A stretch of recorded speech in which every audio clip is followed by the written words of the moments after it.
Hi everyone. As we all know what is happening in Jerusalem, these past 11 days were not easy for our brothers and sisters in Palestine. So we managed to make this video. इस video के अंदर हमने कोशिश की है कि हर तरह के हिस्टोरिकल फैक्ट या फिर जो सॉल्यूशन फोकस्ड मेजर्स हैं वो किस तरीके से लिए जा सकते हैं और क्या टू स्टेट जो एक फिनोमेना चल रहा है आजकल के इस ओवरऑल सिचुएशन में, इस ओवरऑल जेनोसाइड को ख़त्म करने के लिए टू स्टेट का होना बहुत ज़रूरी है, टू स्टेट थ्योरी का होना बहुत ज़रूरी है।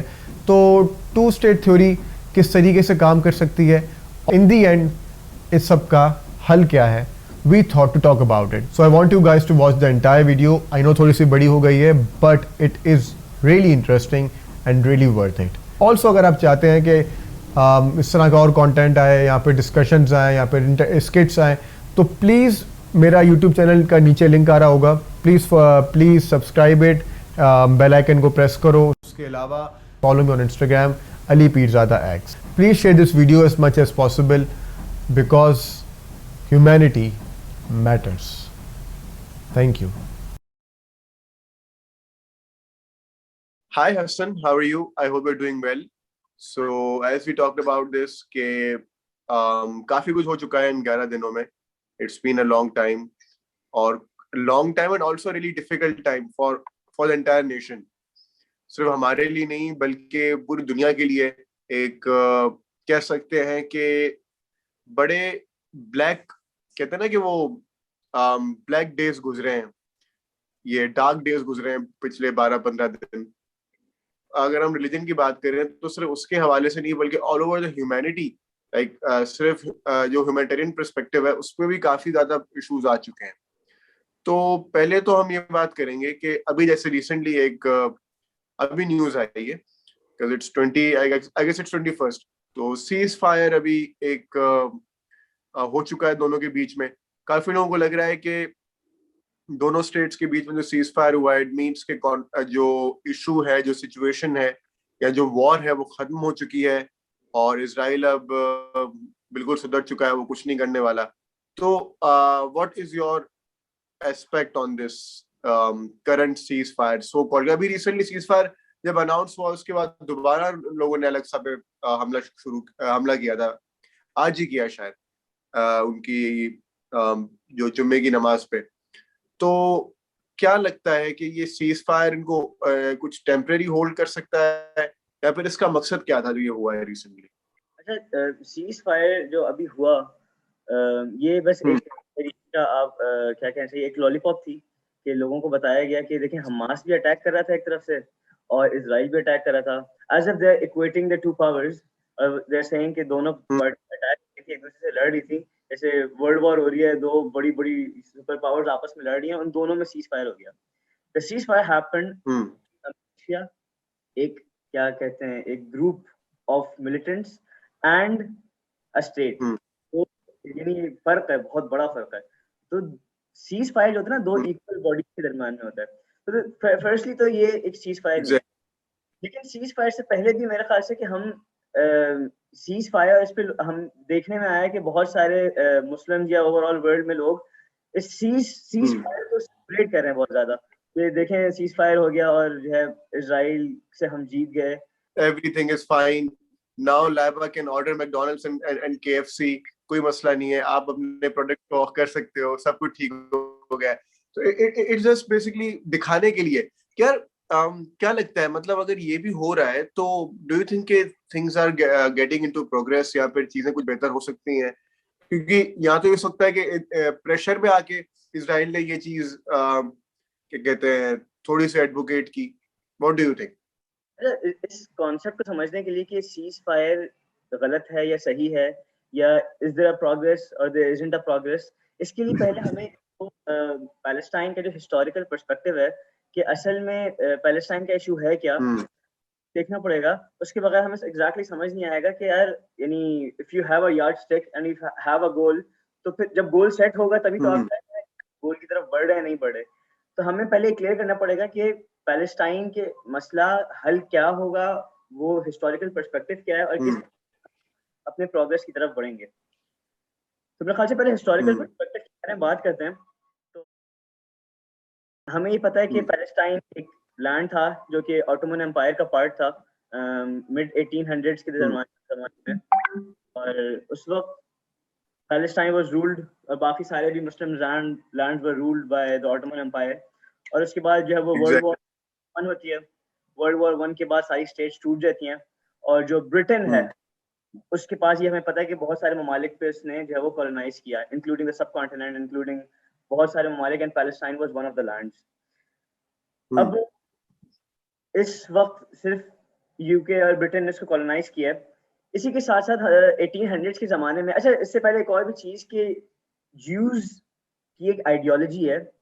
ज्यूज ये बिलीव करते हैं कि वो जो है ना गॉड की धत्कारी हुई नेशन है, यानी उनके पास ये कह सकते हैं कि गॉड ने डिसोन कर दिया है, डिसोन कर दिया है। तो मतलब जो क्लासिकल ज्यूज हैं दे बिलीव कि उनके पास अब कोई लैंड नहीं है जहां पर उनको पनाह मिलेगी। तो दे फर्मली बिलीव, आपने देखा भी होगा कि यूएस और यूके में जो है काफी सारे ज्यूज ने जो है वो पैलेस्टीनियंस के हक में जो है वो प्रोटेस्ट किया, and they were support Palestinians. उसकी वजह ये कि जो मेन स्ट्रीम क्लासिकल ज्यूज हैं और सिंस 1000 years उनका बिलीव था कि उनके पास कोई लैंड नहीं होगा। लेकिन एक 1800 में 1870 में एक थियोडोर हर्जल, एक ज़ायनिस्ट मूवमेंट का एक, जिसे ज़ायनिस्ट मूवमेंट का फादर कह सकते हैं, तो that guy made a belief, ideology को उसने ज़रा रिफाइन किया, एंड ही सेड कि वी नीड अ लैंड। और उसने बहुत सारे लोगों को एक अम्ब्रेला के तले जमा किया, उसने कहा कि यार वी नीड दिस लैंड और हमें किसी तरीके से अपनी एक जगह चाहिए। अब उन्होंने कहा देखते हैं भाई कौन सा लैंड। तो ये मिस्टर थियोडोर जो है वो जाते हैं और एक डेलीगेशन भेजते हैं ऑटोमन कैलिफेट को, और कैलिफ के पास जाती है डेलीगेशन। जो हमने पाए तब का भी जो टर्किश ड्रामे का भी एक बड़ा सीन बहुत फेमस हुआ था इस बारे में। तो डेलीगेशन जाती है और से कि यार देखें ऑटोमन एम्पायर के हालात खराब हैं आजकल और फाइनेंशियली, तो क्योंकि हमें पता है ज्यूज हमेशा से बहुत वेल्दी रहे हैं, तो उन्होंने कहा कि Jews are going to support you financially, and in return आप हमें पैलेस्टाइन का कुछ हिस्सा दे दें, कुछ जो है ना वो जेरूसलम का कुछ हिस्सा उसके बदले में, और हम आपको बदले में पैसे देंगे। तो ऑटोमन कैलिफ का रिप्लाई होता है, वेरी स्ट्रांग रिप्लाई। वो कहता है कि the land of Palestine is not mine to give, the land belongs to the Muslims and the Muslims have shed blood to protect it for centuries. यानी हमें पता चलता है कि सलाहुद्दीन अय्यूबी के जमाने में या बाद में पैलेस्टाइन के लिए ये मुस्लिम लैंड है, तो ही डिनाइज दी जाती है। तो अब इसके बाद कॉलोनाइजेशन हो गई। हम बाद में आ जाए, जहाँ हम बात कर रहे थे ब्रिटेन की और कॉलोनाइजेशन की। अब ब्रिटेन ने जब कॉलोनाइज किया और सारी स्टेट्स को उसने कब्जा में कर लिया, तो अब पर सर जॉन बेलफोर्ड जो कि यूएस फॉरेन मिनिस्टर थे, ये ऐलान करते हैं कॉलोनाइजेशन के बाद कि ज्यूज को मैं सेटल कराऊंगा पैलेस्टाइन में। एक अचानक से एक ऐलान आता है जिसको हम लोग जानते हैं बेलफोर्ड डिक्लेरेशन के नाम पे। आपने सुना होगा बेलफोर्ड डिक्लेरेशन। जो आई गेस इनका द मोस्ट इनिशियल जो बिल्कुल बिगिनिंग में एक सेटलमेंट हुआ था, I guess if I am not wrong. हाँ है कि ना बेलफोर्ड ऐलान करते हैं कि मैं जो है वो ज्यूज को सेटल कराऊंगा पैलेस्टाइन में। मतलब अचानक से कि जैसे आपने कॉलोनाइज किया तो Palestine as if it's your land, कैसे? तो बस ये ऐलान होता है और हमें पता चलता है कि ये United Nations, I am not quite sure कि सब लीग ऑफ नेशंस थी, यूनाइटेड नेशंस थी, लेकिन वो सपोर्ट करती है, डिक्लेरेशन जो है ना वो पास हो जाती है। फिर उसके बाद 1947 में एक रेजोल्यूशन पास होता है उसके बाद दोबारा, जिसके हम कहते हैं 181 रेजोल्यूशन। 181 रेजोल्यूशन 1947 में पहली बार दैट्स टू स्टेट सोल्यूशन की बात की जाती है। ब्रिटिश ने ज्यूज को तो सेटल करा ही दिया, तो अब हमें टू स्टेट सोल्यूशन बनाना पड़ेगा। और इस वक्त भी यानी जब ये टू स्टेट सोल्यूशन की बात भी हो रही है, तब भी हार्डली जो है ना जो ज्यूज इस लैंड में मौजूद थे वो मुश्किल से 20 से 23 हजार, हार्डली 20,000, यानी कुछ पॉपुलेशन बनती नहीं है ये। और अब जब ये ऐलान हो गया उसके बाद ब्रिटेन ने ज्यूज को असलहा देना शुरू कर दिया, वेपनाइज करना शुरू कर दिया, ताकि जाहिर है पैलेस्टीनियंस वहां पर हमेशा से रह रहे थे, उनके पास असलहा था, उनके पास आर्मी थी, दे हैड एवरीथिंग, लेकिन ज्यूज के पास कुछ भी नहीं था। तो ब्रिटिश ने असलहा देना शुरू किया, वेपनाइज करना शुरू किया, और उन्होंने ज्यूज ने अपनी एक मिलिशिया बना ली। और उसके बाद 1947 से ये 181 डिक्लेरेशन हुई। उसके बाद एक वॉर स्टार्ट हो गई, यानी अरब्स के और मुस्लिम्स के दरमियान, मुस्लिम्स और ज्यूज के दरमियान में पैलेस्टीन के अंदर ही एक जंग शुरू हो गई, जिसको हम लोग बहुत मशहूर नकबा के नाम से जानते हैं। 6 day war, I guess 6 day war. हाँ, 6 डे वॉर या I get नकबा, it. या उनके सॉरी इजराइलीज के नजदीक इसको कहते हैं कि वॉर ऑफ इंडिपेंडेंस, या हम लोग जो है, नकबा का मतलब होता है डिस्ट्रक्शन, डिमोलिशन। तो हम्म, पैलेस्टीनियन उसको नकबा कहते थे कि इस दिन से फलस्तीनियों का तबाही का दिन शुरू हो गया।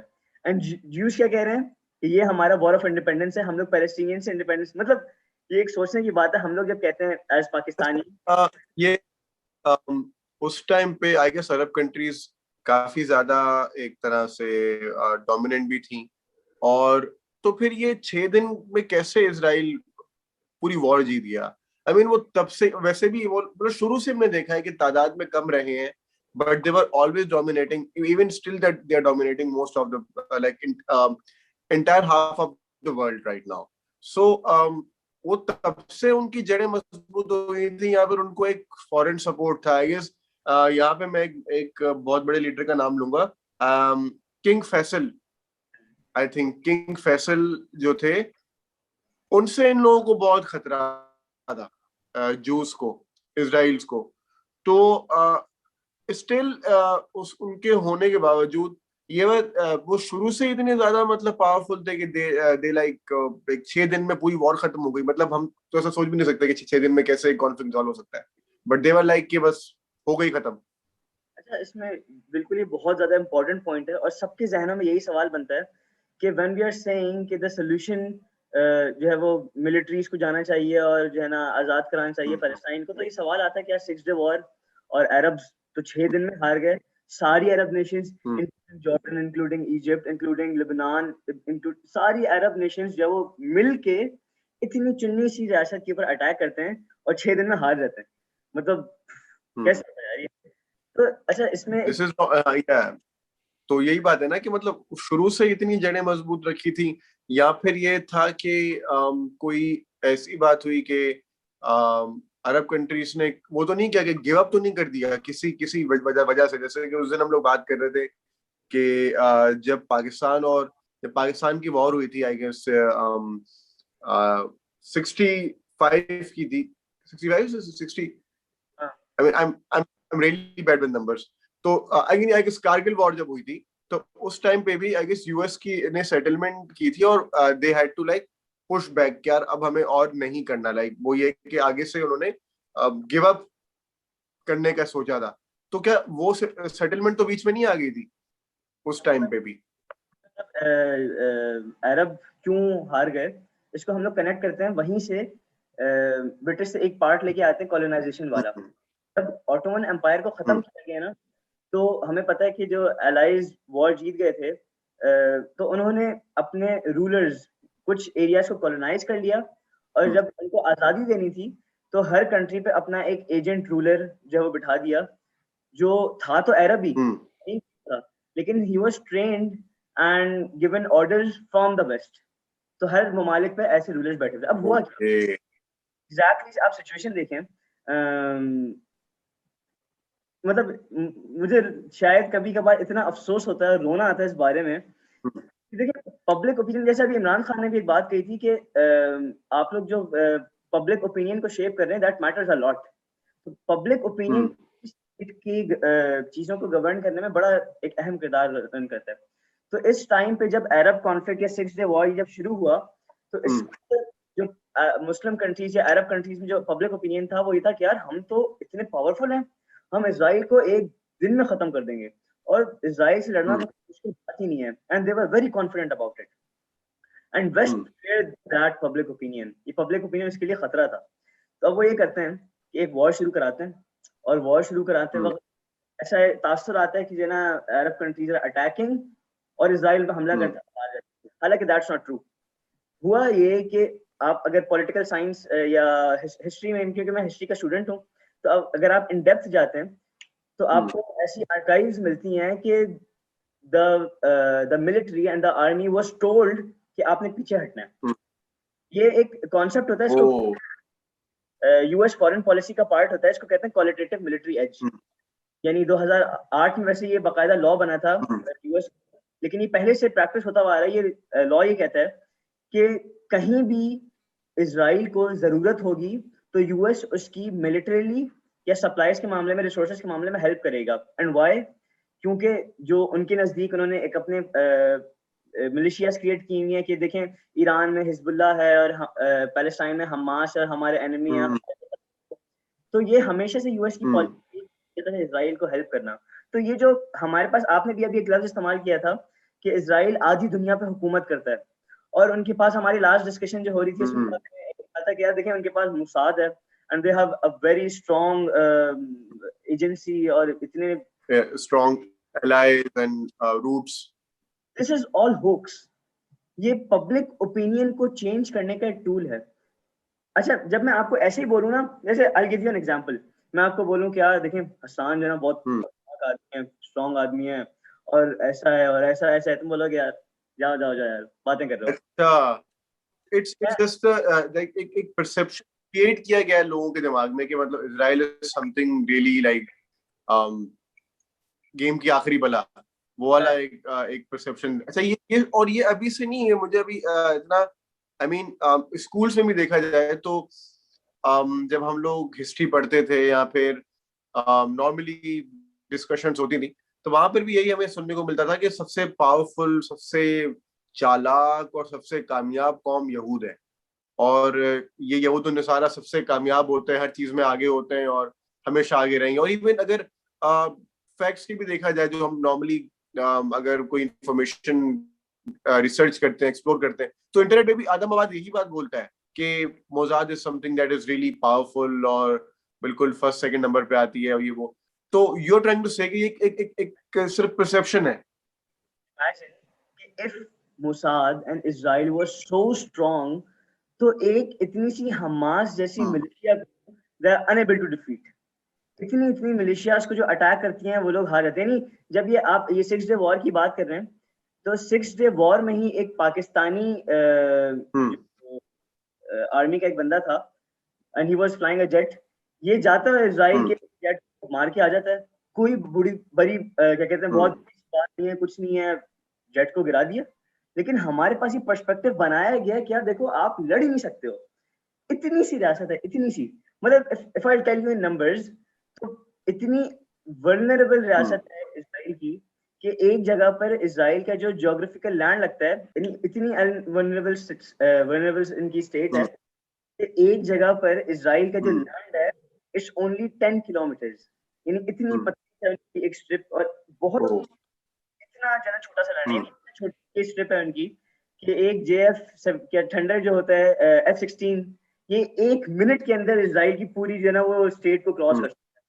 तो यहाँ पर पावर है। अगर हम नंबर्स की अगर मतलब वैसे नहीं है क्योंकि आपको विकिपीडिया पे मिल ही जाते हैं। इजराइल और यूएस कोलेशन एक तरफ और सारी मुस्लिम कंट्रीज हैं एक तरफ, तकरीबन 5 लाख की आर्मी का डिफरेंस आ जाता है। लेकिन उसके बावजूद ये एक परसेप्शन, जैसे हमने पहले बात की, एक परसेप्शन क्रिएट कराया गया कि यार they are very strong, they are very, you can not defeat them, you can not defeat them. तो इसके रीजन क्या हो सकता है पीछे कि यार अगर एक country if you are saying like, अगर आप बता रहे हो या फिर अगर ये परसेप्शन हो सकता है, तो what could be the reason कि मतलब क्यों इतना सपोर्ट, कि ऐसा क्या स्पेशल है जो इतने परसेप्शंस बनाए जा रहे हैं, इतना सपोर्ट मिल रहा है, यूएस जो है वो कुछ नहीं कर सकती। अभी रिसेंटली ये हुआ कि जो एक्ट्रेस हैं फिर लाइक जो स्टार है हॉलीवुड की, बेला हडीड, उन्होंने सपोर्ट किया पैलेस्टीन को and she lost all of her majority of all of her contracts, जो भी उसके कॉन्ट्रैक्ट्स थे बड़े फैशन ब्रांड्स के साथ या ब्रांड हाउसेस के साथ, she lost most of that, but still she supporting it as compare to जो गैल गैडिट है, वंडर वुमन सो कॉल्ड। तो उसके बारे में जब हम देखा जाए तो she is from Israel and she supported her country. वो खैर उनका उसका अपना मसला है, बट उस वक्त कोई like she didn't lose any contract और किसी ने कुछ कहा नहीं, ना फिर कोई इस तरह का major loss she did not expected, क्योंकि मालूम था कि वो कुछ होने वाला है नहीं। और अभी रिसेंटली एक आई गेस न्यूज कॉन्फ्रेंस में शाह महमूद कुरैशी ने भी यही बात बोली थी कि majority of media is controlled by by Israel. और ये है कि फिर उसके बाद जो जो रिपोर्टर थी उन्होंने उसको एंटी सेमेटिज्म ऐसा ही कोई बात बोल दी, and which was actually not, but yet that guy stood up। तो खैर इतना क्यों फेवर दिया जाता है, ये परसेप्शन भी बनाए जाते हैं और इस तरह की मतलब सपोर्ट्स भी होती है, लोग कुछ बोल नहीं सकते। इट्स लाइक कि घर का कोई मतलब बड़ा है ऐसा, इसके बारे में बात नहीं कर सकते। अच्छा, इसकी जो है ना तो देखें, ये इतना क्यों ज्यादा फेवर मिल रहा है? 3 रीजंस हैं, 3 बहुत इंपॉर्टेंट रीजंस हैं। और इसको अगेन एक चीज हम लोग यहाँ पर समझते हैं कि हमारी नेशन, हम लोग समझते हैं कि हम लोग अपनी हिस्ट्री से कटे हुए हैं, लेकिन ऐसा नहीं है। एस्टैब्लिशमेंट से लेके अब तक the policy of US hasn't been changed. सब कुछ वैसे ही है। यानी उस वक्त भी यूएस और ब्रिटेन सपोर्ट करते थे, आज भी सपोर्ट करते हैं, उसी तरीके से सपोर्ट करते हैं। तो पॉलिसीज यानी 19 या उससे पहले से लेके अब तक पॉलिसीज आर द सेम। तो एक चीज को समझें ये कि जिस जमाने में ये कॉलोनाइजेशन स्टार्ट हुई थी, इस जमाने में ये Arabs were very much against the West, US के बहुत खिलाफ थे। अब इसमें इनको किसी तरीके से हमें पता है कि सारे अरब कंट्रीज की बाउंड्रीज बहुत ज्यादा मिलती हैं, और उसके बाद हमें ये भी पता है कि अरब्स बहुत नैरो है, बाउंड्रीज मिली नहीं है। यानी अरब कंट्रीज इनकी जो बाउंड्रीज है वो काफी नैरो है, नैरो नहीं है। यानी एक के बाद यानी आपका जॉर्डन खत्म होता है तो इजिप्ट शुरू हो जाता है, इजिप्ट खत्म होता है तो एक नेशन शुरू होता है, पाकिस्तान शुरू होता है, सारी बाउंड्रीज एक साथ ही हैं। और साथ साथ हमें ये भी पता है they have one creed, they have one book, they have one culture तक एक है उनका, सब कुछ एक है, they have one language। तो एक बहुत ज्यादा पॉसिबिलिटी यूनाइट हो सकते हैं। तो यूएस ने एक मसला जो है, उस जमाने में ब्रिटिश ने, जो कि एक पावर थी, उसने एक मसला जो है वहां पर छोड़ दिया, और उसकी जो एक continuity of the Arab boundaries थी उसको तोड़ने के लिए जो है बीच में एक स्टेट बना दी गई कि ये उनकी कंटिन्यूटी को तोड़ देगी, यूनिटी को किसी तरीके से जो है ना वो ब्रेक कर देगी। ये पहली वजह थी। दूसरी वजह थी कि इस जमाने में सारे अरब्स जो हैं, या नॉट इवन अरब्स के अलावा भी, जैसे Turkey, everyone was struggling against the west. Colonialist के खिलाफ बुरी तरह जो है वो लड़ रहे थे, और खास तौर पे यूएस और ब्रिटिश के खिलाफ सब लोग यूनाइटेड थे। इन्होंने इजराइल का एक मसला आपके बीच में फेंक दिया। जैसे पाकिस्तान की हम बात कर रहे थे कि पाकिस्तान और इंडिया के दरमियान में ब्रिटिश जो है वो कश्मीर का मसला छोड़ गया, और हम लोग सबसे बड़ा मसला एग्जैक्टली दोनों के बीच में लड़ते रहते हैं। यहाँ की फॉरेन पॉलिसी सब यही चलते रहता है। असल जो आपका जो मसला क्रिएट करने वाला यूएस है, उसकी तरफ जो वो किसी की कोई तवज्जो जाती नहीं है। तो यहाँ भी एग्जैक्टली अरब कंट्रीज के दरमियान में इजराइल का शोषण छोड़ दिया जाए, ताकि बस लड़ते रहें। तो और फिर लास्ट जब ये हमने शुरू में बात की थी कि ऑटोमन एम्पायर को तोड़ा गया था ना, तो यूएस एक्चुअली फेयर्ड किया है ऑटोमन एम्पायर अगर दोबारा यूनाइटेड हो गई ना, तो ये पावर हो जाएगी। तो इसको भी रोकने के लिए, इसको कंटेन करने के लिए they had to do something, और उसके बीच में इजराइल छोड़ दिया, और वहां पर एक तरीके की अपनी एक वेस्टर्न बेस बना ली जहां से वो अपने अटैक्स वगैरह कैरी ऑन करेंगे। तो इसलिए जो है यूएस सपोर्ट करता है अभी भी। तो जो भी ये टेक्नोलॉजिकल एडवांसमेंट्स हैं या फिर मिलिट्री एडवांसमेंट्स हैं जो कि इजराइल के पास है, they are actually backed up by US. Actually yes, that's true. यानी आपको इसके बाद, सेशन के बाद आपको टाइम मिले या फिर हमारे देखने भी लोग, आई वुड हाईली सजेस्ट कि एक टर्मिनोलॉजी है क्वालिटेटिव मिलिट्री एज। अगर पता नहीं इसमें एनोटेशन होती है, मैं यहाँ लिख भी दूंगा। Qualitative military edge foreign policy का पार्ट है। इसमें they have to support Israel जहां जरूरत होगी। तो ये कोई नई कॉन्स्पिरेसी थ्योरी नहीं है, ये दिस इज अ फैक्ट। वही बात, ये शुरू ही तब से मैं कह सकते हैं हुआ है जब से यूएस वर्ल्ड वॉर 1 या वर्ल्ड वॉर 2 जीती है। वर्ल्ड वॉर 1 में यूएस ने आए थे, वर्ल्ड वॉर 2 1 में यूएस नहीं था, 2 में आके उन्होंने ज्यादा तबाही दिखाई थी। हाँ, 2 वर्ल्ड वॉर 2 जीती यूएस ने, तो उसके बाद तो सारी कंट्रीज को, हमारे पाकिस्तानी भी घुस गए। अब जैसे कि जब पाकिस्तान नया बना था तो उस वक्त इनके पास एक चॉइस थी कि आइदर दे आर विथ क्या कहते हैं रशिया, और they go for US. But world war 2 के बाद इतना ज्यादा एडवांसमेंट यूएस, मतलब यूएस की तकदीर ही बदल गई ना। वो एक ऐसा क्यों कहते हैं ना कि मतलब रातों रात इंसान की किस्मत बदल जाना, वो हो गई यूएस के साथ ना, कि मतलब वर्ल्ड वॉर 2 के बाद तो वहीं से तो आगाज हुआ कि भाई हम सबके बाप हैं और मतलब सुपर पावर ये वो, तो वहीं से ही चीजें शुरू हुई। तो आई गेस पाकिस्तान ने भी तभी से वही दामन पकड़ा हुआ है और अभी तक वो दामन छूटा छूटा नहीं। मतलब फ्रेंड जोन कर रहा है यूएस पाकिस्तान को, लेकिन अभी तक वही है कि बस मैं आशिक आवारा आपके पीछे जिंदगी भर रहूंगा। और इसी वजह से है कि इसराइल ने भी यही किया होगा। That could be the reason कि मतलब एक एडवांसमेंट हो गई। अच्छा, एक छोटी सी बात है, बड़ी एक तरह से लेमन टर्म में हमें लगता था कि यूएस का बाप इसराइल है, सही है, लेकिन इसराइल बेटा है एक्चुअली। एग्जैक्टली ऐसा ही है। छोटा बेटा, यानी आप सोचो वो यूएस ऐसा है जिसका इतना चढ़ा दिया अपनी पॉलिसीज बना बना के कि वो अब्बू लगने लगा है। ये होक्स है, बहुत बड़ा होक्स है यार। Israel is vulnerable without US, बिल्कुल तबाह है। अभी क्या कहते हैं, जब इलेक्शंस हुए थे तो ट्रम्प को तो उन लोगों ने समझ लिया ना कि ये प्रॉपर मतलब इब्लीस का क्या कहते हैं सिक्योरिटी गार्ड है या फिर एजेंट है। इस तरीके से हमारे वाले जो पाकिस्तानी थे वो ट्रीट करते थे, वो पूरी दुनिया ने ट्रीट किया। He was a shitty person.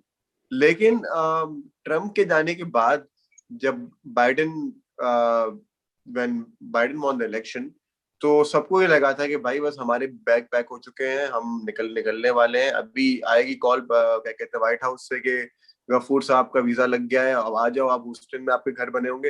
इतना चढ़ा दिया ना, इतना ज्यादा उसको इम्पोर्टेंस दे दी। और अब अभी रिसेंटली जो वाइस प्रेसिडेंट है कमला हैरिस, उन्होंने भी ये बात बोल दी कि कुछ भी हो जाए हम सपोर्ट करेंगे, उखाड़ना जो उखाड़ लो, हमें फर्क नहीं पड़ता, हम सपोर्ट करेंगे इसराइल को। यूएस तो कितनी भी अच्छा हम वो स्टेटमेंट्स, यूएस प्रेसिडेंट जो भी आता है या ऐसे क्या कहते हैं सेक्रेटरी या जितने भी लोग आते हैं, उनकी सिर्फ लोग कहते हैं ना उनकी पॉलिसीज नहीं बदलती, मैं तो कहता हूँ उनके स्टेटमेंट भी नहीं बदलते। I give you exactly, video में शेयर करूंगा, बुश का, ओबामा का, ट्रम्प का और जो बाइडेन का, they had exactly the same statements and sentences in support of Israel. तो ये तो बिल्कुल उन्हीं के हैं, ये तो without a doubt. That's strange. और आई थिंक अच्छा ये भी हो सकता है कि in the beginning world war 2 के बाद जब यूएस का एक तरह से झंडा बुलंद होना शुरू हुआ ग्रेजुअली, तब उनको उस वक्त सबसे ज्यादा जो एक क्या कहते हैं खतरा था, वो मिडिल ईस्टर्न कंट्रीज से था उस वक्त, क्योंकि वो डोमिनेंसी में थी। And that could be the reason why Israel got so much attention and so much power, कि अगर इजराइल का साथ ना होता तो बहुत पहले ही उनको खत्म कर दिया जाता जो वेस्टर्न कंट्रीज है। तो क्या ये भी रीजन हो सकता है? What do you think about it? Sorry I didn't get you, दोबारा इन शॉर्ट रिपीट करेंगे? हाँ मैं कह रहा था कि जब यूएस डोमिनेंसी में आया था बिगिनिंग में आफ्टर द वर्ल्ड वॉर 2, तो उस वक्त ऑटोमन एम्पायर और बाकी जो अरब स्टेट्स थे उनमें काफी ज्यादा एक तरह से यूनिटी थी and they were really dominant in the world, चाहे वो इकोनॉमिकल हो, चाहे फाइनेंशियल हो, या फिर वो मिलिट्री के हवाले से हो। तो that would be the reason why उनको बिल्कुल इस तरीके से करने के लिए कि कल को अगर ये हम पे चढ़ के ना आ जाए, तभी इसराइल फॉर्म होना शुरू हुआ और तभी कॉन्फ्लिक्ट होना शुरू हुए। जैसे हम शुरू में सुनते हैं कि मुसलमानों को दबाने के लिए। When the Ottoman Empire was in power, तो इससे पहले यानी आप समझे कि यूएस की सुपर पावर बनने से पहले ऑटोमन एम्पायर जो है वो रूल करती था और आधी दुनिया पे इनकी जो है वो रूल था। इतनी ज्यादा यूएस डरता था कि आई टेल यू कि there were some sea routes जहां से गुजरने के लिए US and the other nation had to give tax and had to give a fee to pass through those lands या pass through the sea routes. तो बहुत बड़ी पावर थी। आप सोचिए ना, अगर आज सारी अरब कंट्रीज इंक्लूडिंग टर्की या अब नए सिनेरियो में including Pakistan and all these countries and Saudi Arabia all get united, they are going to be a super power man in terms of resources. यानी ऑटोमन एम्पायर के टाइम पे तो oil discover ही नहीं हुआ था, अब तो Arab countries are rich with oil, resources वगैरह सब भरा हुआ है। तो अभी भी दे फेयर कि अगर ये कंट्रीज दोबारा यूनाइट हो गई किसी भी तरीके से, जो कि बहुत ज्यादा लाइक्लीहुड नजर आ रही है, तो ये तबाही मचा देंगे। तबाही तबाही इन सेंस की उनके लिए तबाही, दुनिया के अंदर तो वेल बहुत, लेकिन उनके लिए जो है वो वेस्ट के लिए जाहिर है इट्स अ रिस्क। उनके उम्मीद तो की जा सकती है कि ये हो जाए, लेकिन असरात दिख नहीं रहे काफी अरसे से, और ना ही आगे आगे की कुछ दिख हुआ है, आ सकते हैं। इसलिए देखते हम हैं सीन बहरहाल चेंज हो रहा है। जो इस पैलेस्टाइन की जो इशू में, या कभी भी सीरियन कॉन्फ्लिक्ट होता है या कश्मीरी कॉन्फ्लिक्ट होता है, तो पीपल आर सेइंग कि यार अरब यूनिटी, मुस्लिम यूनिटी से होगा मसला है, मुस्लिम यूनिटी होनी चाहिए, सब यही बात कर रहे हैं। तो जब पब्लिक ओपिनियन लोगों का, the rulers are forced to do exactly what the public opinion is saying, otherwise the people will remove them।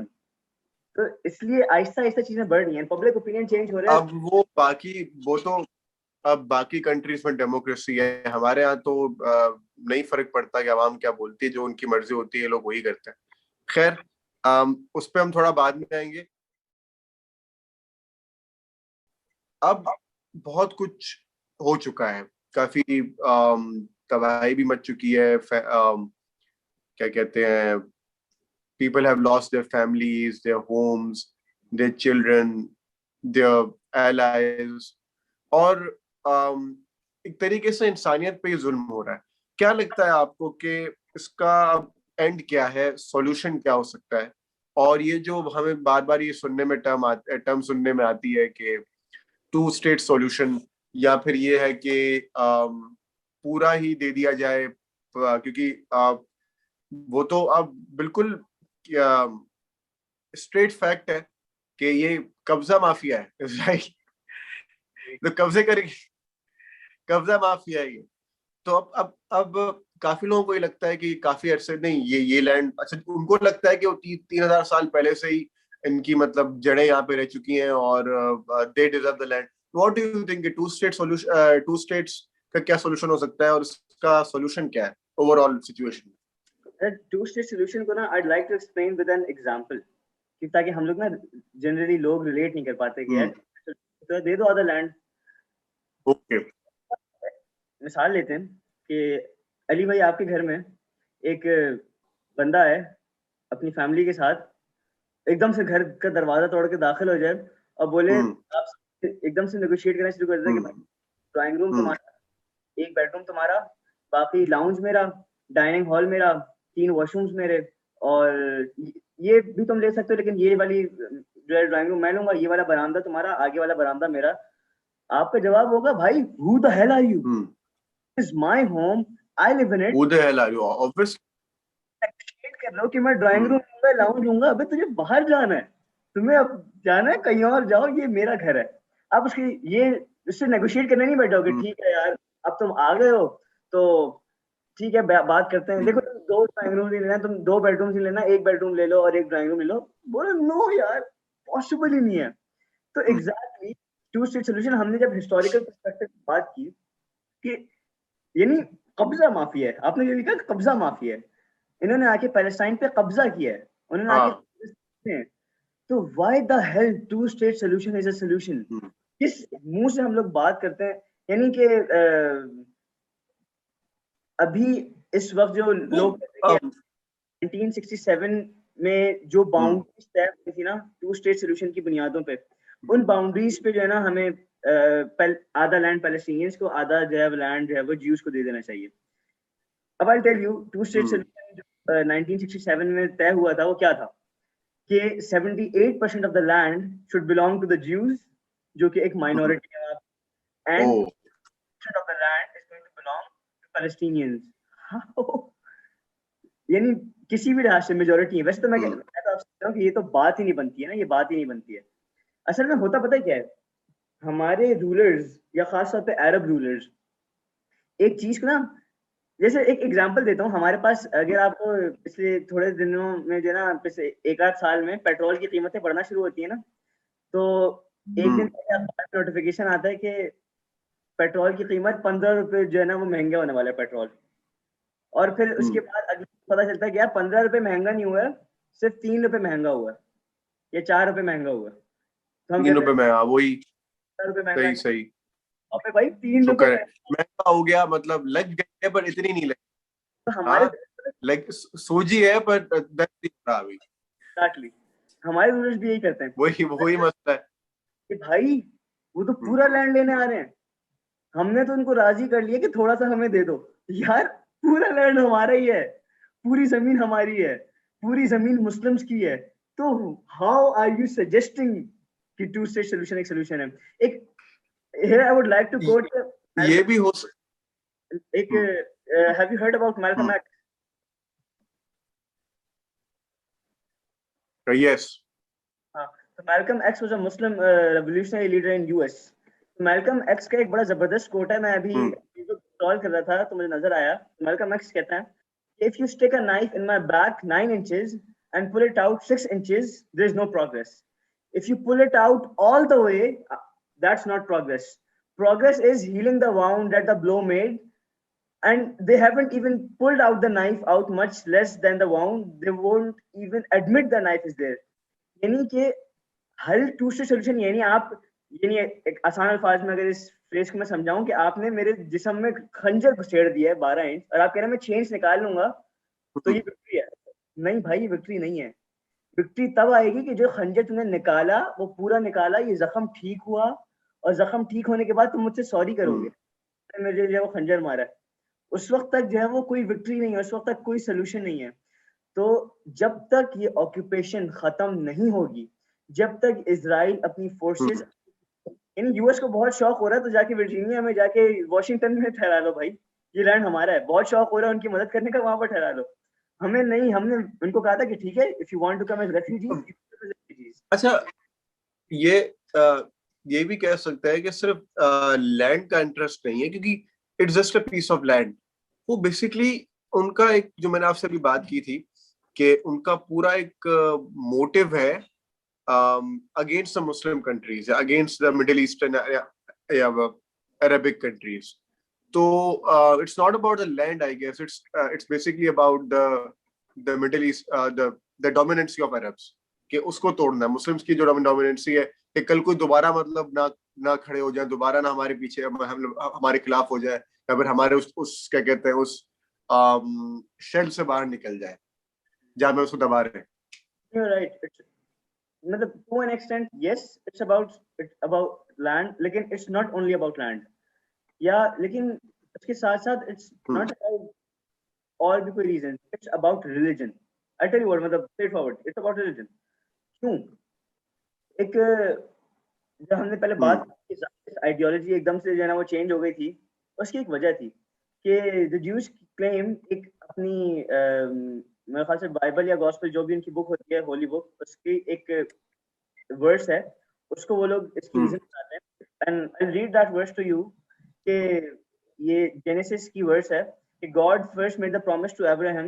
On that day, the Lord made a covenant with Abraham and said to your descendants, I give this land from the Wadi of Egypt to the great river, the Euphrates, the land of Kizinites, Kadmonites, Hittites, बहुत सारे lands हैं, और they're claiming that God promised us this land, promised the land to Abraham, और इसलिए बस क्योंकि Abraham is our prophet, the Jews claiming is our prophet, और ये हमारा land है, तो इसलिए ये लोग ये कहते हैं। और फिर उसके बाद कहते हैं कि द टेंपल ऑफ सोलोमन बनाना चाहते हैं वो लोग मस्जिद अक्सा की जगह पे, और जिसके हैकल सुलेमानी कहते हैं, बनाना चाहते हैं। तो this is not only a conflict of Nations, ये इसकी बुनियाद रिलीजन है। Some people are, I don't know why they're afraid to call it a problem of religion. This is a problem of religion, bro. मतलब आप हर चीज को जो है ना वो सिर्फ ऐसे खत्म नहीं कर सकते कि नहीं देखें ये तो उनके दिल का मसला है, ये तो उनको बस मूड हुआ था अचानक से, सिर्फ अचानक से मूड नहीं हुआ था। और इसी के साथ साथ हम भी उसको मुसलमान होने की हैसियत से इसलिए क्लेम करते हैं क्योंकि हम कहते हैं कि ये लैंड हमारा है, this is the land of the profits. एक कुरान की एक आयत, हमारी इंपॉर्टेंस है, इस कुरान की एक आयत है जिसकी वजह से हम क्लेम करते हैं कि इस तरह की आयत है कि इसको भी आई रीड इट आउट कि exalted is the land, exalted is he who took his servant Prophet sallallahu alaihi wasallam by night from Masjid al-Haram to Masjid al-Aqsa, whose surrounding we have blessed, surrounding the Palestinian land, by the way includes Jordan as well. Jordan की भी एक अलग history है, this बड़ा जबरदस्त topic है, लेकिन तो किसी और दिन कवर करेंगे। तो हम भी इसको इसलिए क्लेम करते हैं कि यार इट्स अ बिग, हाँ, हमारा लैंड है। और जब वो भी क्लेम कर रहे हैं रिलीजन की बेस पे, हम भी क्लेम कर रहे हैं रिलीजन की बेस पे, तो हम ये कह रहे हैं कि अल्लाह ताला ने हमें, अब हम लोग हैं रसूलुल्लाह सल्लल्लाहु अलैहि वसल्लम के उम्मती, हमें जो है वो we are the gifted nation, तो ये लैंड हमारा है। तो इस बेसिस पे सारा वो बेसिस पे खड़े हैं, हम भी इसी बेसिस पे खड़े हैं। लेकिन जब हम ये बात मानते हैं कि we have the religion of truth, इसको भी इंशाल्लाह किसी दिन इसको डिस्कस करेंगे कि why not Jews, why not Christian and why Muslims, इसको भी किसी दिन डिस्कस करेंगे। लेकिन जब हम लोग एक सेटरेस पेरेबस रखते हैं, हम ये मान रहे हैं कि हम लोग मुसलमान हैं and we are claiming this land and we have the correct religion, तो फिर ये लैंड हमारा है, सिंपल एज दैट। तो और कोई रीजन नहीं है। लैंड का मसला, इधर उधर का मसला, मसला सारा है कि किसका दीन सही है, किसका मजहब सही है, and he is going to own that land, simple. Okay, या I mean that's the actual thing, क्योंकि रिलीजियस पर्सपेक्टिव्स के हिसाब से तो काफी इम्पोर्टेंस है अल-अक्सा मस्जिद की भी और जेरूसलम लैंड की भी, for everyone, like for Jews, for Christians, but मुसलमानों का एक अलग ही अपना एक अलग ही उनकी इम्पोर्टेंस है अल-अक्सा के साथ। खैर, सो ये था, मैं ये कह रहा था कि टू स्टेट्स का, जैसे अभी आप बता रहे थे कि मतलब टू स्टेट्स की इसीलिए बात की जा रही होगी कि may be because of the operation, या फिर जो जुल्म वहां पे हो रहा है, इसका इवन जो उनके जो लीडर्स हैं, जो पैलेस्टीनियन लीडर्स हैं, वो भी ये बात बोल रहे हैं कि यार अगर ये लोग रुक नहीं सकते, अगर ये लोग नहीं मान रहे, तो चलो टू स्टेट्स कर लेते हैं। अगर मेरे घर पे एक बंदा कब्जा करने आ जाता है और वो मुझ पर जुल्म कर रहा है, लगातार जुल्म कर रहा है मेरे घर वालों पर, मुझ पर, मेरी फैमिली पर, और मैं देख रहा हूँ कि मेरे सामने मेरे मेरे मतलब घर वाले मर रहे हैं, तो मैं तो उसको यही बोलूंगा कि ठीक है यार, तुझे अगर इतना ही ये लैंड इतना अच्छा लग रहा है तो let's divide it, let's like go with it. Maybe that would be the reason के अमेरिका भी और बाकी जो कंट्रीज हैं या फिर जो यूएन है, वो भी ये बात बोल रही है, चलो यार अगर ये लोग नहीं सुधर रहे, अगर ये लोग नहीं रुक रहे, तो let's go with the two state solution. Because Israel अलग से क्लेम कर रहा है और पैलेस्टीनियंस का तो ऑलरेडी वो लैंड है ही। तो काफी दफा ये भी हो सकता है कि पॉलिटिकल सिनेरियोज में इक्वालिटी की गुंजाइश कम होती है। मे बी ये हो सकता है कि एक सेटलमेंट हो जाए, या फिर एक तरह से ठीक है यार बस कर दो, अब जाओ, अब चलो, लेट्स एंड इट।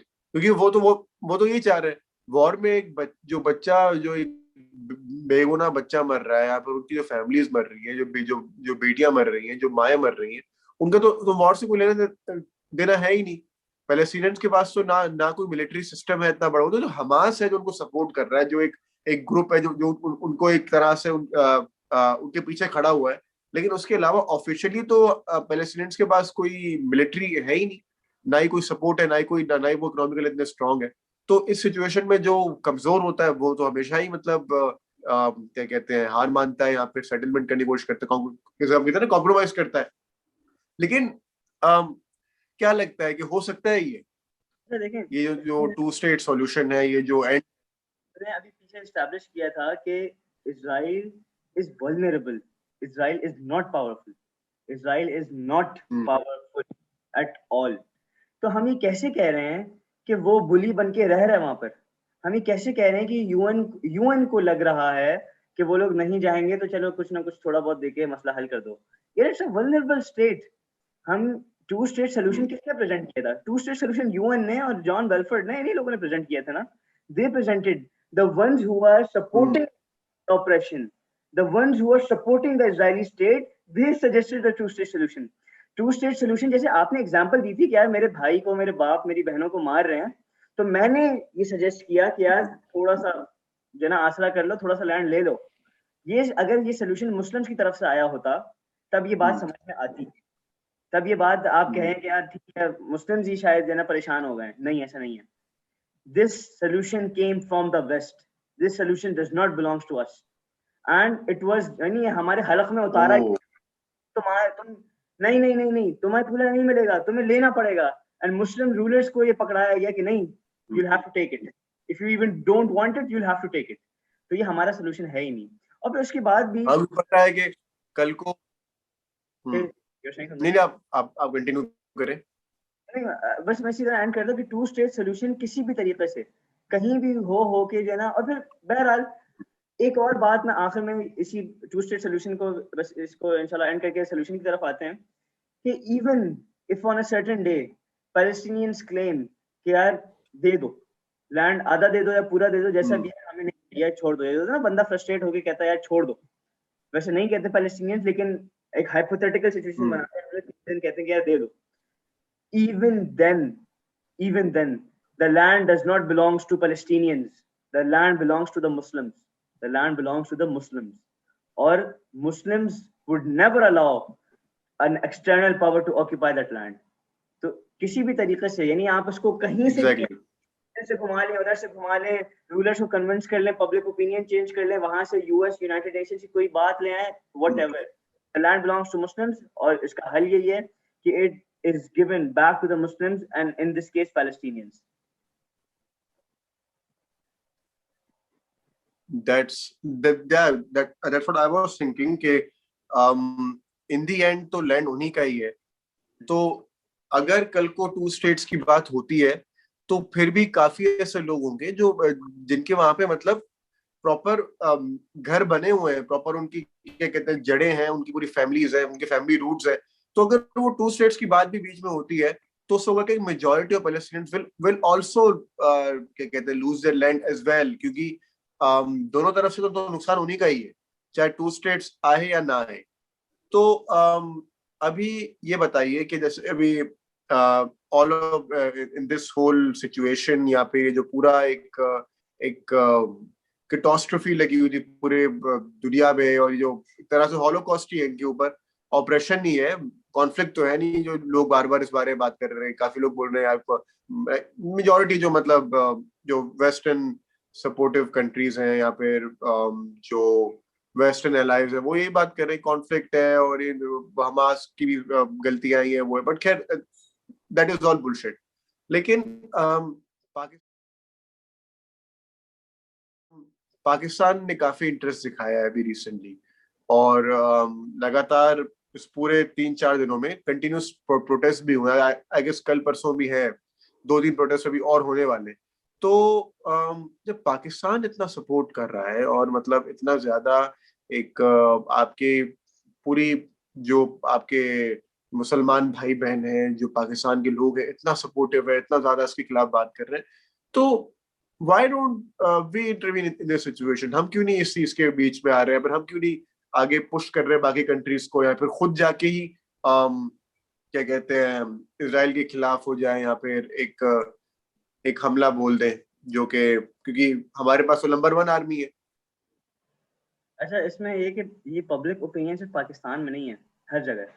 यानी आप कहीं भी देखें, I have friends who live in Turkey, my sister lives in Canada, बहुत सारे लोग हैं जो मुख्तलिफ कंट्रीज में आई नो कि एंड दे आर सेइंग कि यार कोई खबर, अगर खबरों पे कोई बात नहीं भी आ रही है ना, even then the entire world, the all Muslim countries and the public opinion, they are supporting the Palestinian cause. हर कोई सपोर्ट कर रहा है।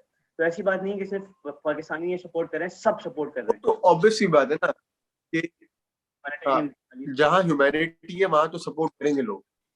तो अब बात सारी ह्यूमैनिटी की है, रिलीजन की तो है ही नहीं। पब्लिक ओपिनियन तो अब हर जगह बना हुआ है। अब इशू ये है कि यार ये लोग फोर्सेस क्यों नहीं भेजते हैं? सर देखें, ऐसा है कि दिस सोल्यूशन जो है ना, वो वाकई आपने ही बता दिया सोल्यूशन। वो सोल्यूशन यही है कि आर्मीज जाएं और वो जो है वो उस होली लैंड को आजाद कराएं। स्टैटिस्टिकली देखें तब भी हम लोग ऊपर हैं हर लिहाज से। पाकिस्तान के पास या बाकी टर्की के पास, इजिप्ट के पास ये सलाहियत मौजूद है कि वो लोग जो है वो लड़ सकते हैं। ये सिर्फ विल की बात है, सिर्फ विल की बात है। जब से हमने बात की थी कि हमें नेशन स्टेट्स में बांट दिया ना, जब से ऑटोमन एम्पायर के डिमाइज के बाद हमें साइक्स पीकआउट एग्रीमेंट वो नेशन स्टेट में बांट गया है, तो हमें बस ये समझते हैं कि हमारी जिम्मेदारी जो है ना वो सिर्फ हमारे एरिया तक है, सिर्फ हमारी बाउंड्री तक है।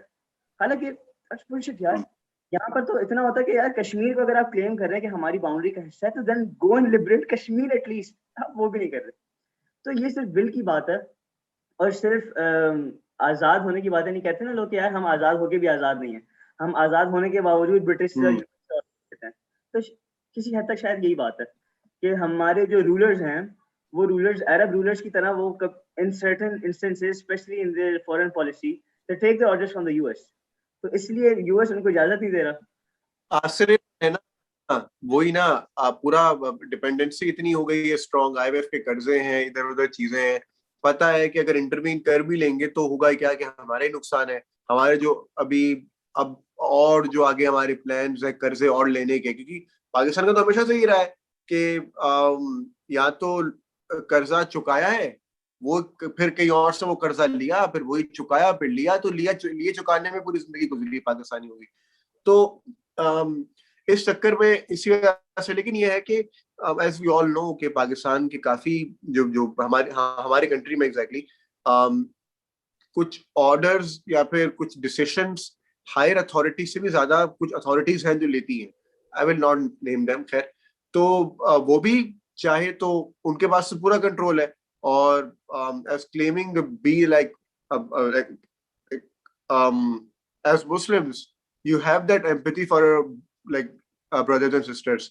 तो क्यों ना उसके बेसिस पे कि यार सारे पॉलिटिकल सिनेरियोस को साइड में करके सिर्फ for the sake of humanity या फिर फॉर द सेक ऑफ क्या वहाँ पे बच्चे मर रहे हैं, वहाँ पे बहुत क्राइसिस चल रहा है, लेट्स इंटरवीन, लेट्स लाइक के मतलब बाकी कंट्रीज के साथ चलो और जाके मतलब दिखाओ उनको कि यार हमारे पास भी पावर है, क्योंकि शुरुआत तो इसी को करनी पड़ेगी। Sorry.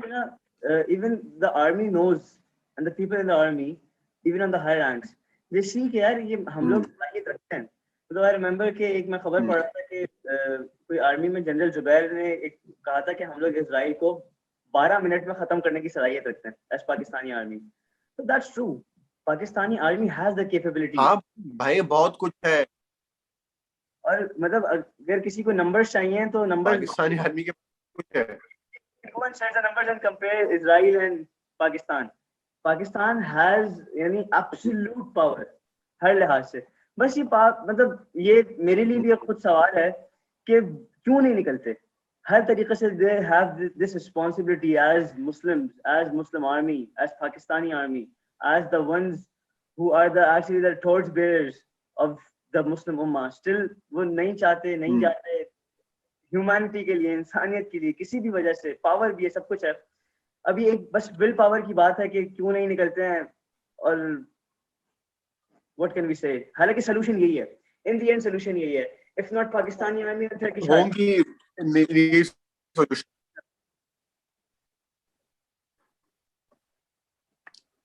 वही कभी मतलब हर पाकिस्तानी के जहन में ये सवाल आएगा कि यार इतना है, इतना ज्यादा हमें जब दिखाया गया है कि हमारे पास हमारी जो आर्मी है वो इतनी स्ट्रांग है, या फिर हमारे पास इतना बजट आता है, या फिर हर तरीके से हम लोग रिसोर्सफुल हैं इन टर्म्स ऑफ मिलिट्री सपोर्ट या फिर एडवांसमेंट्स, तो हमारे लिए तो मसला ही नहीं है। लेकिन बात ये आती है कि कुछ कई दफा काफी अभी जैसे कि जो जुनैद अकरम है, सबसे अच्छी बात बोलते हैं, जो उनकी मैं उनको कोट करूंगा यहाँ पे, कि मुल्क जो होता है वो इमोशंस पे नहीं चलते, वो पॉलिटिकल सिनेरियोस पे, वो लॉजिकल डिसीजंस पे और वो फायदे पे चलते हैं। और पाकिस्तान अभी तक उस क्या कहते हैं अपने डाउनफॉल के अंदर चल रहा है कि हमें आगे का कुछ पता नहीं है कि हम लोग कहाँ के where will be heading after 10 to 15 years। हम लोग हमारी क्या सिचुएशन होगी, या where do we see ourselves after 10 to 15 years। तो हम या तो इस तरीके से मजबूर है, लेकिन अच्छा फिर ये भी होता है कि जब वॉर होती है तो काफी दफा नुकसान भी होता है। कल को अगर हम हमला कर देंगे तो वो भी हमला करेंगे हमारे ऊपर, और उन हमारे भी नुकसान होगा, उनका भी होगा। बट खैर हमारा तो इसलिए ज्यादा हुआ क्योंकि हम लोग तो हर तरीके से ना उन चीजों से पीछे है। तो ये भी हो सकता है शायद किसी से भी नहीं ले रहे कि वैसे इतने हालात बुरे और खराब हो जाएंगे। अच्छा, इसमें जो ना एक बात तो ये कि even if we have to bear a lot of damage, यानी कि हम लोग ये बात करते हैं and we compare ourselves to the second liberator of the मस्जिद अल-अक्सा and the Jerusalem which was सलाहुद्दीन अय्यूबी। हम कंपेयर करते हैं, हम सलाहुद्दीन अय्यूबी की औलादें हैं या सलाहुद्दीन अय्यूबी जैसे और XYZ। मतलब सलाहुद्दीन अय्यूबी का I was looking at a quote, तो सलाहुद्दीन अय्यूबी का एक जो क्या कहते हैं मुशीर होता है, और एक सजेशन देता है कि यार देखें अभी जो है ना इन पावर और बहुत मसला हो जाएगा, उनसे लड़ेंगे तो हार जाएंगे और लड़ेंगे तो शिकस्त हो जाएगी। तो सलाहुद्दीन अय्यूबी का यही जवाब होता है कि यार this is the best time to fight them, यानी उनको मारना तो अब आसान है क्योंकि वो हर तरफ है और उसके बावजूद हमें पता है कि बहुत सारी जानों का नुकसान होता भी है, लेकिन क्या उन थोड़ी सी जानों का नुकसान हमें इस बात से रोकता है कि हम एक इतना बड़ा क्राइसिस, यानी मैं एक बात करूं तो I send you that verse actually, जिस वर्स में जो है वो जिसको ज़ायनिस्ट मूवमेंट जो है ना अपनी बेसिस बना के कहती है कि हमें लैंड अपना बढ़ाना है, तो the Zionist movement and the Jews and the Israeli state will not stop over there. They will not stop सिर्फ इसराइल के अंदर, बढ़ता जाएगा। यानी that verse actually mentions Egypt. That verse actually mentions the river of Euphrates. तो ये सारे lands तो उन्होंने लेने ही है। तो क्या बोलते हैं इनकी हविश की कोई हद नहीं है। अगर आज इसराइल फलस्तीन गिरता है उसके बाद मिस्र कोई हद नहीं गिरता है तो शायद किसी ना किसी दिन पाकिस्तान की बारी है। तो ये किसी ना किसी दिन आपकी गर्दन पे आना है। एक बहुत जो है ना वो एक आप फिलॉसफी पढ़ते हैं तो फिलॉसफी में एक बड़ी अच्छी स्टोरी बताई जाती है और वो स्टोरी ये होती है कि 3 जो है ना वो बुल्स होते हैं और वो बुल्स 3-4 बुल्स होते हैं, उनमें से सारे बुल्स ब्लैक होते हैं, बस एक बुल जो होता है ना वो व्हाइट होता है। तो व्हाइट वाले बुल को जो है ना एक दुश्मन हमला करने आता है तो व्हाइट वाला बुल जो है वो ब्लैक वाले बुल सारे देखते हैं कि यार ये व्हाइट वाले बुल पे हमला होने जा रहे हैं तो हमें इसको बचाना चाहिए, लेकिन एक कहता है यार वो एक है व्हाइट है, वो उसकी वजह से वो व्हाइट था और अलग से दिख रहा था और एक यूनिक से नजर आ रहा था, इसलिए इसके ऊपर हमला हुआ और हम हमला करेंगे, हम उसको बचाने जाएंगे तो हमें भी खा जाएगा, हमें भी दुश्मन जो है ना चीर फाड़ के खा जाएगा। और वो व्हाइट वाले बुल को मरने देते हैं। उसके बाद अगले ब्लैक वाले बुल की बारी आती है, उसको भी मार देता है दुश्मन। अगले ब्लैक वाले बुल की बारी आती है, सारे बुल को जो है मार देता है। जब आखिरी ब्लैक वाले बुल के ऊपर दुश्मन हमला करने जब वो आ रहा होता है तो वो ब्लैक वाला बुल एक स्टेटमेंट कहता है और वो कहता है कि मेरा कत्ल उसी वक्त हो गया था कि जब व्हाइट वाले बुल का कत्ल हुआ था, यानी I was already dead the day the attacker attack the white bull. जिस दिन आपके पड़ोसी के ऊपर, जिस दिन आपके एलाय के ऊपर, जिस दिन आपकी दूसरी स्टेट के ऊपर हमला होगा, उसी दिन से आपकी तबाही शुरू हो जाएगी। तो अगर हम ये सोच रहे हैं कि इजराइल के पैलेस्टीन कॉन्फ्लिक्ट में हम लोग इंटरफेयर नहीं करेंगे, उसी दिन से पाकिस्तान के सारे जो अरब कंट्रीज बैठे हुए हैं खामोशी से अपने पपेट रूलर्स बिठा के, दे थिंक कि वो लोग बच जाएंगे, तो ऐसा नहीं होगा। अगली बारी आपकी है, उसके बाद अगली बारी आपकी है, तो ये तो एक साइकिल बनेगी। तो अगर सिर्फ और सिर्फ यही है, यानी दिस इज आवर जॉब। जाहिर सी बात है। अब जैसे कि अगर हम बात करें, हिटलर ने भी ये किया था। हिटलर ने जब अपना शुरुआत की थी तो अब स्टार्टिंग में आहिस्ता आहिस्ता वो कंट्रीज फतेह करना शुरू की। लोगों को तभी भी ये लगता होगा कि यार इसका तो कॉन्फ्लिक्ट सिर्फ जर्मनी के हद तक है, यहाँ पे ज्यूस के साथ ही है, बट उसकी जो आइडियोलॉजी थी वो basically like he wanted to conquer the whole world. तब जाके रशिया में उसको शिकस्त मिल गई क्योंकि वहां पे वो वेदर कंडीशंस इतनी ज्यादा सूटेबल नहीं थी उस जमाने में, अभी भी नहीं है। तो एक जो पावरफुल कंट्रीज होती हैं, जो पावर की गेम होती है, वो एक लालच की तरह होती है। जिसे देखा जाए तो वो एक, हाँ कैन यू हियर मी? हाँ, जो पावर की गेम है वो इट्स लाइक अ फायर, कि वो कहीं रुकती नहीं है, आगे बढ़ती जाती है।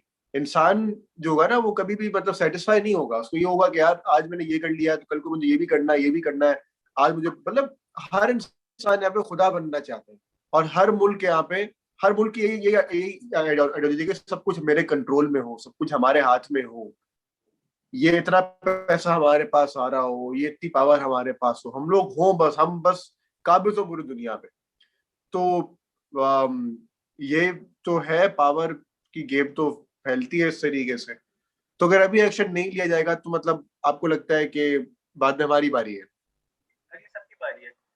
द पावरफुल, यानी जब तक सबकी बारी है, अगली बारी आती जाती है, यानी ये आती रहती है। सही सही। यानी कश्मीर के सिनेरियो में भी कि अगर कश्मीर को हम आजाद नहीं कराते, कश्मीर नहीं लेते, अगली बारी अगले शहर की, अगली बारी अगली, हर जगह ऐसे ही होता है यार।